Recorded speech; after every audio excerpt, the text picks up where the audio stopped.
नमस्कार, बिहार में खमीज में आपका स्वागत है। मैं मनोज। कोरोना संक्रमण के बढ़ते खतरे के बाद अब दरभंगा में इस बात की चर्चा छिड़ चुकी है कि आखिर इस बार क्या होगा। पिछली बार की जो हालात थे, हम बता दें कि दरभंगा में अगर सबसे ज़्यादा किसी हॉस्पिटल में मरीजों की भीड़ थी तो वो थी IV स्मृति डॉक्टर शुक्ला के क्लिनिक में। हम बता दें दरभंगा के जिला प्रशासन भी उस समय आँख बंद करके पूरे हॉस्पिटल को जो है सो डेडिकेटेड हॉस्पिटल बना दिया था। इस समय हमारे साथ डॉक्टर शुक्ला जी हैं जो बैलेरिया नामक बीमारी होती है। यह सामान्यतः सारे बच्चों में होता है, लेकिन किसी किसी खास बच्चों में, चाहे इन्फेक्शन के कारण हो या प्री मैच्योरिटी के कारण हो या हाइपोथर्मिया के कारण हो या और भी बहुत सारे डिजीज उसके कारण हो, तो उस कंडीशंस में कभी कभी खून टूटने की प्रक्रिया इतनी ज़्यादा हो जाती है। और एक विशेष पार्ट ये भी होता है कि जब माँ का खून उल्टा होता है और बच्चे के दूसरा और तीसरा बार अगर प्रसव होता है और उसमें NTD की इंजेक्शन नहीं पड़ी होती तो उसमें भी जॉन्डिस होने की प्रक्रिया काफ़ी बढ़ जाती है। तो जब जॉन्डिस का लेवल एक नॉर्मल दर से, जनरली सामान्यतः हम लोग ये देखते हैं कि जितना दिन का बच्चा हो उसका 2 गुना अगर हीमोग्लोबिन का लेवल, ये जॉन्डिस का लेवल है, सेरम बाइलोबिन का लेवल, तो उतना तक हम लोग नॉर्मल मानते हैं। लेकिन अगर उससे दिन के की संख्या के 2 गुना के हिसाब से अगर ज़्यादा बढ़ता है तो हम लोग उसको मान के चलते हैं कि उसको इलाज देने की प्रक्रिया शुरू करनी चाहिए। प्री मैच्योर बच्चे वाले में जनरली ऐसा होता है कि उसका कोई भी अंग, चाहे वो श्वसन की प्रक्रिया के लिए लंग्स हो, जिसमें एक सर्फेक्टेंट होता है जो लंग्स के मैच्योरेशन को कंप्लीट करता है, उसकी कमी होती है, जिसके कारण बच्चे का जो लंग्स है उसकी फैलाव प्रॉपर नहीं होती है, ऑक्सीजन का ट्रांसमिशन प्रॉपर नहीं होता है, जिससे RDS होने की चांसेस बढ़ जाती है, सेप्टिसीमिया होने का चांसेस होता है, हाइपोग्लाइसीमिया का चांसेस होता है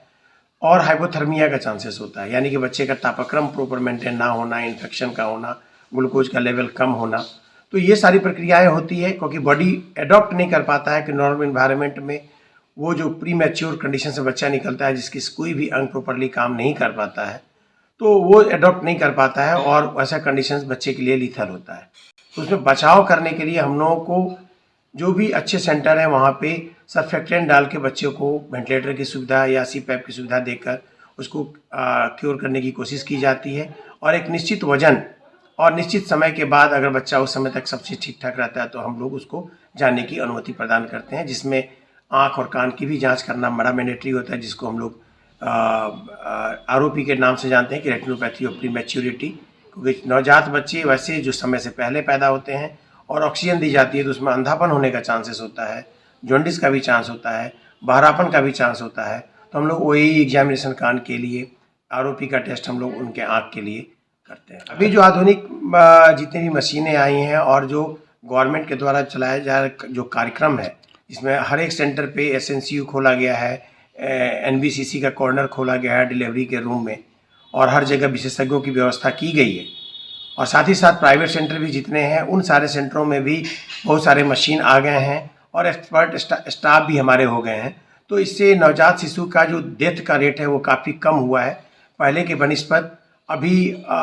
यूँ कह सकते हैं कि हम लोग लगभग आधी मृत्यु की दर को आज इस 10 साल में हम लोग कंट्रोल कर पाए हैं। देखिए, ऐसे बहुत ज़्यादा कोई डिफरेंसेस निकलने के बाद आप नहीं डिफ्रेंशिएट कर सकते हैं। बस इतना ही होता है कि वो प्रीसियस बच्चा होता है, क्योंकि जिस माँ को गर्भधारण नहीं हो पाता है, बच्चा उनके उम्र में डेवलप नहीं करता है, तो उनको IVF के द्वारा हम लोग उसको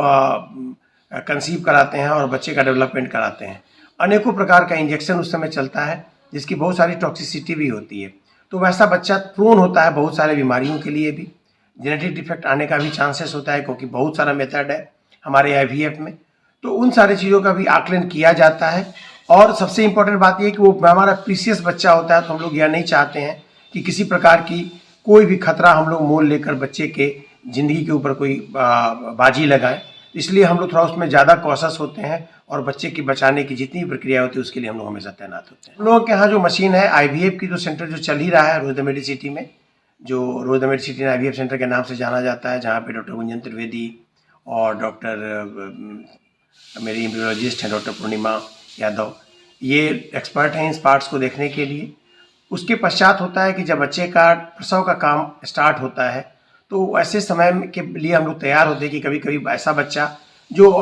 डिलेड क्राई का, यानी कि समय पैदा होते ही तुरंत अगर नहीं रोया, तो उसके बचाव करने के लिए हम लोग के पास क्रिटिकल मशीन है, जिससे हम लोग हाइपोथर्मिया बॉडी में ला के उसके ब्रेन के डैमेज होने को बचाव कर सकते हैं, जिससे हमारा बच्चा विकलांग होने से बच जाता है। साथ ही साथ बहुत सारे मशीन हैं जिससे हम लोग एक प्रॉपर न्यूट्रिशनल सप्लीमेंटेशन उन लोग को दे पाते हैं। एक पर्टिकुलर डोज से एक फिक्स डोज के साथ साथ आकलन करने के लिए हम लोग के पास आर्टेरियल ब्लड गैस एनालाइजर है, जिससे हम लोग उनके बॉडी का रिकॉर्ड लगातार लेते होते हैं।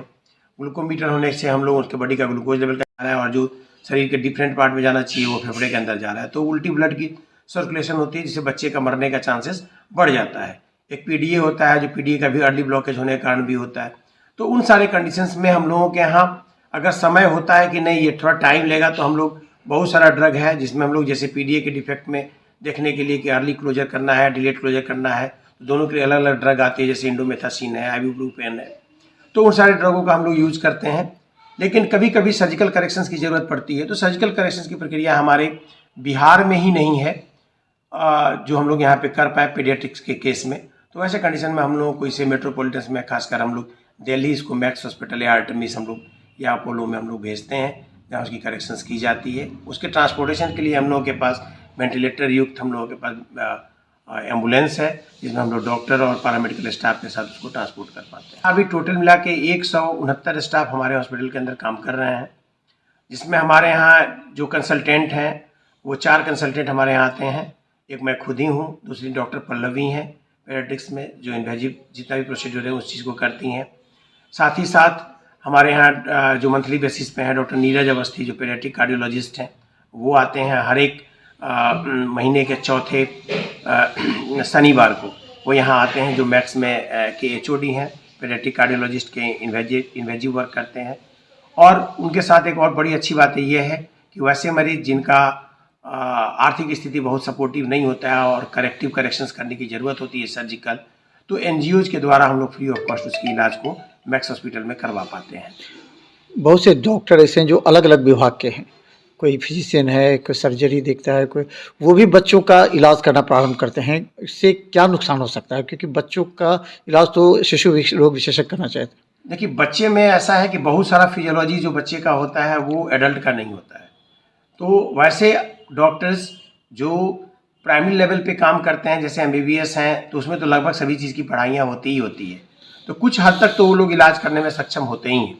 लेकिन जब वो कॉम्प्लिकेटेड पार्ट्स होता है तो निश्चित रूप से वो स्पेशलिटीज़ की पार्ट हो जाती है या सुपर स्पेशलिटी की पार्ट हो जाती है। तो निश्चित रूप से वैसे कंडीशंस में हमने देखा है कि वो लोग भी प्राइमरी इलाज तो कर पाते हैं, लेकिन सेकेंडरी और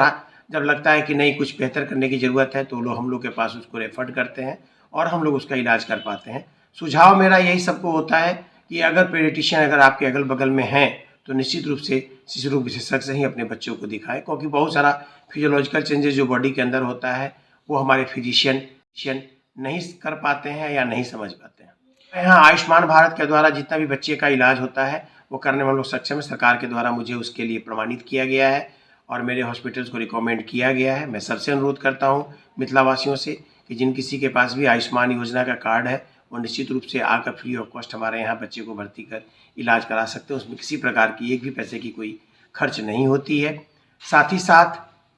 जो प्राइवेट इंश्योरेंस वाले हैं, जैसे कि टीपीए मेडी असिस्ट का है, एसबीआई लाइफ का है, एचडीएफसी का है और कुछ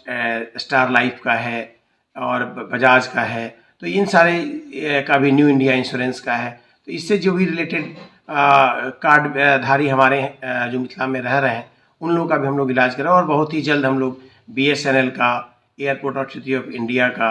और SSB का,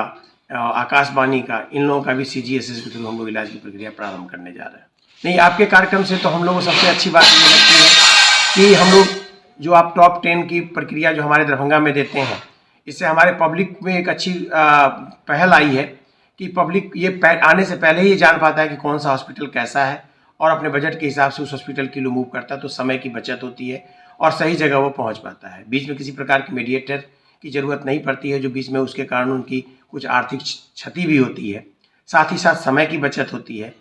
और हम लोग के लिए सबसे अच्छी बात ये है कि जब कभी भी